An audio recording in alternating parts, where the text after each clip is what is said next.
Hi there, today we're going to be talking about going up, up and away. No, we're not going to go on a beautiful balloon ride. You'll seem to remember, I hope, that the last video we talked about, we were practicing with these pens and doing strokes up and down and thinking about pressure, thickness and breathing. And today I'm just going to expand on that a little bit and talk about loops. So I'm going to write the alphabet out now. And as I go along, I'm going to just make a remark on a few letters that I want you to focus on for the next couple of days, or the next couple of practices. And these small approaches in your writing will pay dividends in the end, because each time you get to one of these letters, after a lot of practice, you'll be able to know exactly how to do them. It's like when you drive a car and you take a corner.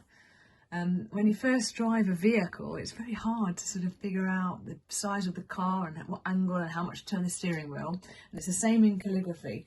But as you go along, you'll be remembering these loops. So up, up and away is a term I use because when I go about doing loops, up or down in different letters, I think of up, up and away because I'm going up, up and away from the start of my writing. So let's start out by saying, if we were going to start the alphabet here, and then the letter A doesn't have a loop to it, but the letter B does. As I go up, I'm going to go away from the previous letter and back down again. Now that's almost an unnatural way of doing it.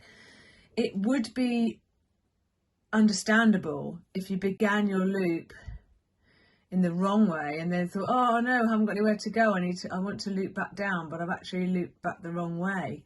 So my advice to you in today's video is, whenever you get to a loop up or a loop down, you need to think about looping up, up and away from the start of your writing. Okay, so B and C, and now D's another one coming now.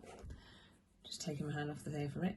So D, so when you go up in here, you're going to go up, up and away from where you started. So up and then down there, okay? This means you can also give a uniformity to your loops and swells, okay? So the F is the same, up, up and away from the start, down, up, up, like that. Now, G has a loop down, so we're going to go down and then we're going to loop up, up and away from where we started writing, straight into an H, up, up and away and down. And if you say these little phrases in your mind to what you're doing, up, up and away, up, up and away and down, in the end you don't need to say them anymore because you've concentrated so much that you have begun a pattern to your approach. So K, L, up, up and away and down. I always find the M and the N so much easier than the other letters. So O, now P's got a loop down to it, so like that. Now it hasn't got a loop per se, but it's got a line, and I don't loop the line. However, if you wanted to, it wouldn't be offensive, okay? I don't normally do a loop like that. Actually, that's the first time I've done that. So P and then Q really does sort of mirror it. Isn't it funny how they mirror each other like that? I tend to keep the little tick going on there.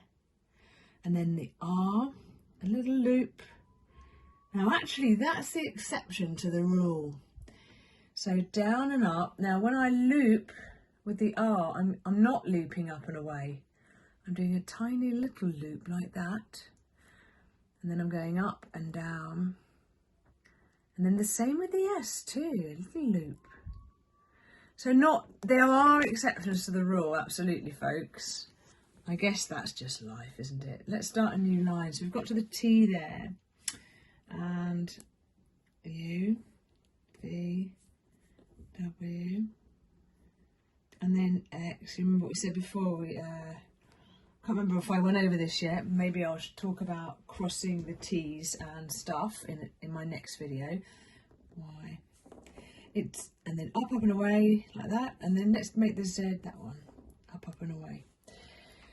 The funny thing is I lose track of exactly how many videos I'm on because I've done way more than I ever planned to on my channel. But I am going to be talking about at length, when you've written an alphabet, for example, not feeling compelled to finish every letter perfectly at the outset when you write it. But we'll come back to that. So I'm just adding in the crosses here, okay, afterwards. But again, we're going to talk about that later. So what I wanted to do today is just impress upon you the loops that you can do and the idea of up, up and away. So let's just write that out so we don't forget it. Up,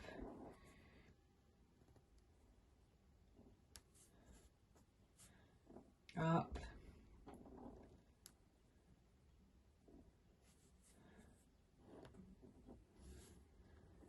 and away.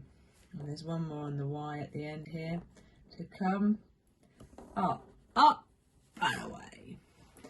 So every time that loop is formed by going up and away in that same angle that you've been learning to do. So the B is up and away.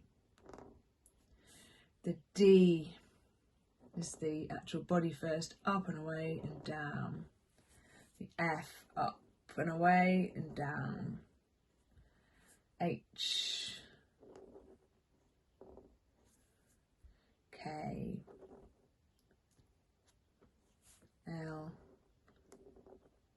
That's all the up ones, and all the down ones where you could say the F has a down in it, but we'll also say G, and then J, and then P, and then Q. That's really the exception, it's more of a tick. And then Y, and then Z. Okay, so that's your ups and that's your downs. There's a lot of ups and downs in everything in life, and especially when you're learning. Don't want to sound cliched. Now, just to recap on what I've said previously, whenever I'm doing an up stroke, it's highly likely I'm going to be breathing in. And when I do a downstroke, it's more than certain that I'm going to be breathing out. And if you also stick to these kind of mechanics, up is the deep breath in, down is a release of breath. It also releases the pressure, releases any doubts that you have that you can do this, because you can do this. And you'll end up with really uniform writing, and you'll feel your confidence will improve about the fact that you can do it. Then when you want to start squiggling about a bit and adding your own slant on it and perhaps making your own style, then that will come into play. But trust me, for now, today's task really is to write the alphabet. And then also, another recommendation is this. If you have trouble with any of the letters as you go along, when I first started out, I started to underline any that I'd had a trouble with, just even after I'd just done it. If I struggled with the letter, I'd just stop for a second, take my pen off the page and just underline that one so I could come back to it and maybe practice a few of them. Because when you get to the end of the alphabet, you feel so tired that you've done it, you probably wouldn't go back and look at what you've done wrong because it's sort of demoralising. But if you have trouble with any particular letters, maybe the R there, maybe the K there, maybe the H is a problem because you started going up but you went the wrong way, underline them, make a note of them, and you can go back and practice them some more. So thanks for watching today.